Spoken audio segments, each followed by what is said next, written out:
ইদানিং আমি বার্থডে কেকের অর্ডার বা এমনি খাওয়ার জন্য কেকের অর্ডার অনেকগুলাই পেয়েছি আলহামদুলিল্লাহ, কিন্তু কাহিরুতে কেকের অর্ডারটা আমি খুব একটা বেশি পাই না।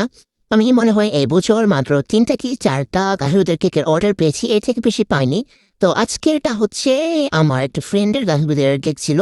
ও আমার কাছে হচ্ছে ২টা কেকের অর্ডার দিয়েছিল, একটা হচ্ছে মেহেদির জন্য আর একটা হচ্ছে গাহিরুদের জন্য। বাট আমার একটা ফ্যামিলি ইমার্জেন্সির জন্য আমি ওকে মানে ২টা অর্ডারই ক্যান্সেল করে দিই। বাট ও আমাকে অনেক জোরাজুরি করতেছে, বেশি গাহিরুদেরটা দিতেই হবে। যদি এদিকটা থাক, তবে গাহিরুদেরটা যেন যেভাবে ওকে করে দিই।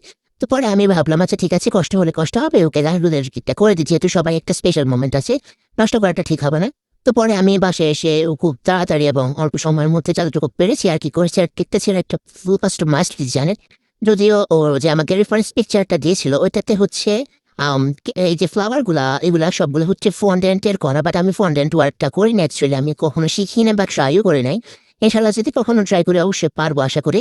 তো আমি হচ্ছে সবগুলা ফ্লাওয়ার ক্রিম দিয়ে মেক করেছি, আমি রোজ বানিয়ে দিয়েছি। আর উপরে রেফারেন্স অনুযায়ী একদম যেমনটা ছিল ওইভাবে করে দিয়েছি, একটা বউ বসিয়ে দিয়েছি আর হচ্ছে স্প্রিঙ্কেলস দিয়ে, আর উপর ওর নামটা লিখে দিয়েছি। তো এই হচ্ছে কেকটার ফাইনাল লুক। কেমন হচ্ছে সবাই আমাকে অবশ্যই জানাবেন, আশা করি ভালো লেগেছে। আর আমারও কিন্তু কেকটা খুবই পছন্দ হয়েছে, আমার ফ্রেন্ডেরও পছন্দ হয়েছে কেকটা। কিন্তু আমি জানি না কতটুকু ফুটিয়ে তুলতে পেরেছি, বাট সামনে সামনে আরো অনেক বেশি সুন্দর ছিল।